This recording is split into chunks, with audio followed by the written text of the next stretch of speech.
नमस्कार दोस्तों, आप सभी का स्वागत है now I know my bank में। दोस्तों, क्या आप लोगों के साथ कभी ऐसा हुआ है कि आपको किसी ने चेक काट कर दिया? आपने जब इस चेक को अपने अकाउंट में क्रेडिट करने के लिए अपने बैंक में प्रेजेंट किया तो ये चेक बाउंस हो गया या बैंक के द्वारा डिसऑनर कर दिया गया। या फिर कभी ऐसा हुआ है कि कोई आदमी जो आपको चेक अक्सर काट के देता है उसके चेक जो है अक्सर बाउंस कर जाता है और आप उससे परेशान रहते हैं? अगर हाँ, तो इस वीडियो को जरूर देखें। ये आपको बताता है कि स्टेप बाय स्टेप आप कैसे क्या लीगल रिकोर्स ले सकते हैं अपने पैसे वसूल करने के लिए। इन स्लाइड्स के जरिए मैं ये चर्चा करूंगा कि आपके पास क्या क्या ऑप्शंस अवेलेबल रहते हैं। दोस्तों, पहले तो मैं आपको ये बताना चाहता हूँ, ये चेक जो डिसऑनर होता है या बाउंस होता है, ये कोई छोटा मोटा ऑफेंस नहीं है। इसे क्रिमिनल ऑफेंस माना जाता है और इसमें 2 साल तक की सजा हो सकती है जिसने चेक काटा है उसे, या फिर मॉनेटरी पेनाल्टी लग सकती है, या दोनों भी हो सकती है। चेक बाउंस होने की जो केसेस होते हैं उसे कोर्ट जो है बिल्कुल टाइम बाउंड मैनर में पूरा करती है। ये केसेस लटकते नहीं है और इन पर फैसला तुरंत आता है। चेक में लेन देन करने का जो सिस्टम है ये पूरी तरह से फेथ पर रिलाई करता है। और अगर इसमें स्ट्रिक्ट कानून ना रहे, टाइम बाउंड मैनर पे इसमें केसेस का निपटान ना होगा, तो ये जो है चेक का सिस्टम ही पूरा धराशायी हो जाएगा। लोग चेक एक्सेप्ट करने से इनकार करने लगेंगे, रिसीव ही नहीं करेंगे। 2-3 टर्म्स जो कि शायद मैं इस आगे वीडियो में आगे इस्तेमाल करूं, उससे आपको रूबरू करा देता हूं। चेक ड्रॉयर, ड्रॉयर का मतलब होता है जिसने आपको चेक काट कर दिया। ड्रॉई का मतलब होता है जिस बैंक का चेक काट कर दिया। और पेई का मतलब होता है जिसके नाम से चेक काट कर दिया, यानी कि इस केस में आप। आगे बढ़ते हैं। स्क्रीन पर आपको एक डेमो चेक नजर आ रहा है। मान लीजिए ये चेक आपने बैंक में प्रेजेंट किया और ये चेक बाउंस हो गया। तो क्या होता है, बैंक आपको एक चेक रिटर्न मेमो इशू करती है जिसमें जिक्र होता है चेक के बारे में कि चेक का नंबर क्या था, किस बैंक का था, क्या अमाउंट था, किस वजह से वो रिटर्न हुई है। ये देखिए, चेक रिटर्न जो मेमो होता है वो कुछ ऐसा दिखता है। इसमें सब कुछ दिखाया जा रहा है कि किस बैंक में प्रेजेंट किया गया था, किस बैंक का चेक था, अकाउंट नंबर क्या था, कितने अमाउंट के लिए था, चेक नंबर क्या था और किस वजह से वो रिटर्न हुआ। ये सारी जानकारी चेक रिटर्न मेमो में रहती है। ये जो बैंक का नाम यहाँ दिख रहा है उसे इग्नोर करें, मैंने बस इंटरनेट से एक फ़ोटो डाउनलोड करके यहाँ पेस्ट किया है आपको बताने के लिए कि आपको एक आइडिया हो कि चेक रिटर्न मेमो आखिर दिखता कैसा है। आगे जानते हैं कि कौन से ऐसे चेक्स हैं जो अगर बाउंस हो जाएं तो आप लीगल रिकोर्स अपना सकते हैं, ड्रॉयर पर केस कर सकते हैं। तो सिर्फ उन चेक्स के बाउंस होने पर जिसका कि कोई जेन्युइन कंसिडरेशन हो, मतलब कि किसी डेट का डिस्चार्ज करने के लिए आप, मतलब कि आप किसी से पैसे पाते हैं, उस पैसे का पेमेंट करने के लिए वो आपको चेक काट कर दे रहे हैं, वो अगर बाउंस हो जाते हैं या अदर कोई भी जेन्युइन कंसिडरेशन रहे, तो अगर चेक बाउंस हो जाए तो ही आप लीगल रिकोर्स अपना सकते हैं। ऐसा नहीं है कि किसी को गिरा हुआ कोई चेक मिल गया, उसने अपने अकाउंट में प्रेजेंट कर दिया, वो बाउंस हो गया तो वो ड्रॉयर पर केस कर दे, ऐसा बिल्कुल भी नहीं है। या ऐसा नहीं है किसी ने आपको गिफ्ट में चेक काट कर दे दिया और वो बाउंस हो गया तो आप उस पर केस कर दे, ऐसा नहीं किया जा सकता। Only against some genuine consideration cheque जो बाउंस होते हैं, डिसऑनर होते हैं, उसी में लीगल रिकोर्स अपनाया जा सकता है। आगे बढ़ते हुए मानते हैं ये चेक जो आपके नाम से कटा हुआ था, किसी ने जो आपको दिया था, ये बाउंस हो गया।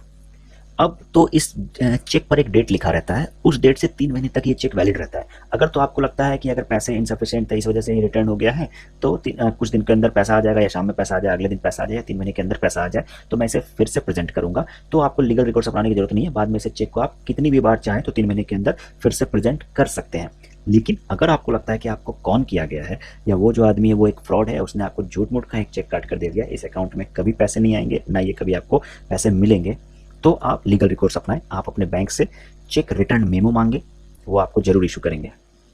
अभी तक आपके हाथ में जो चेक है वो मान लेते हैं बाउंस हो चुका है, लेकिन अभी तक इसे ड्रॉयर की गलती नहीं माना जाएगा। हो सकता है उससे कोई मिस्टेक हुआ हो, उसे आइडिया ना हो उसके अकाउंट में बैलेंस कितना है जिस वजह से वो चेक बाउंस हो गया है, या फिर वो भूल गया हो उसने क्या सिग्नेचर अपने अकाउंट में किया था, उसने गलत सिग्नेचर या गलती से विदाउट एनी इल इंटेंशन ये गलतियां की थी, तो इसे गलती अभी नहीं माना जाएगा। अब क्या है ऑप्शन, क्योंकि आपका चेक तो वापस बाउंस हो चुका है, आपको तो पैसे मिले नहीं। अब आप क्या करेंगे, आप एक नोटिस बनाएंगे, रिटर्न नोटिस, ड्रॉयर के नाम से, यानी जिसने आपको चेक दिया था उसके नाम से, और उसमें उन्हें 15 दिन का समय देंगे कि आपके फला फला चेक जो आपने मुझे दिया था वो फला फला कारण से वापस हो गया है, बाउंस हो गया है।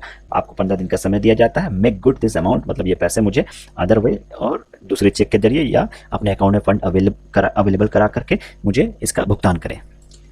अब आपने तो उन्हें 15 दिन का समय दे दिया, लेकिन ये जो काम है नोटिस देने का, ये आपको भी चेक रिटर्न मेमो मिलने के, यानी चेक बाउंस होने के 30 दिनों के अंदर कर लेना है। यानी 30 दिनों के अंदर उन्हें, यानी चेक ड्रॉयर को एक नोटिस दे देना है जिसमें आप उन्हें 15 दिन का समय देते हैं कि आप वो पेमेंट मुझे किसी भी मीन से कर दीजिए।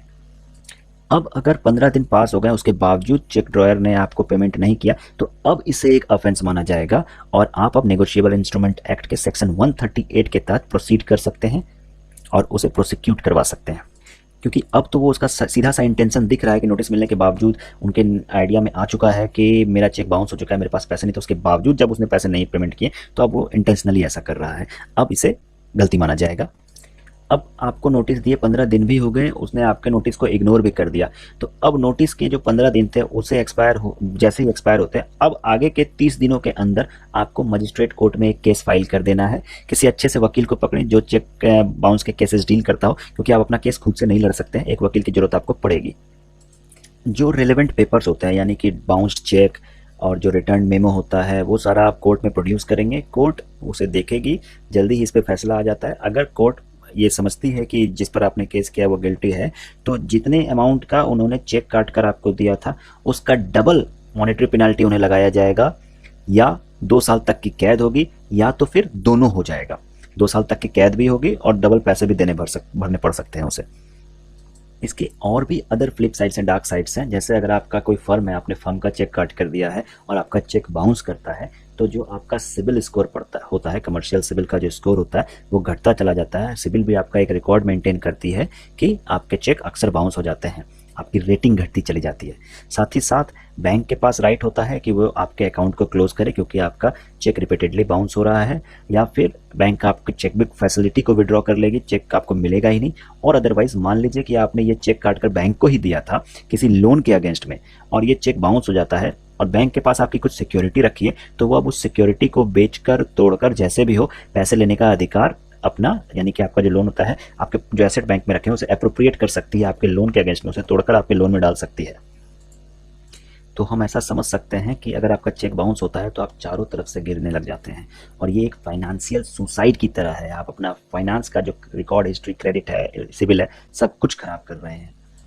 दोस्तों, इस सीरीज़ के जो दूसरे और वीडियोज़ हैं उसमें आपको चेक क्रॉसिंग की जानकारी दूंगा, एक नकली चेक की पहचान कैसे कर सकते हैं इसकी जानकारी दूंगा, कैंसल्ड चेक क्यों इशू किया जाता है, बियरर और ऑर्डर चेक्स में क्या डिफरेंस है, चेक कैसे ड्रॉ करते हैं, ये सारी जानकारी आपको इस सीरीज़ के बाकी के वीडियोज़ में मिलेगी। तो दोस्तों, अगर आपको ये वीडियो पसंद आया हो तो please like it and subscribe my channel and hit the bell icon. Thank you. जय हिंद।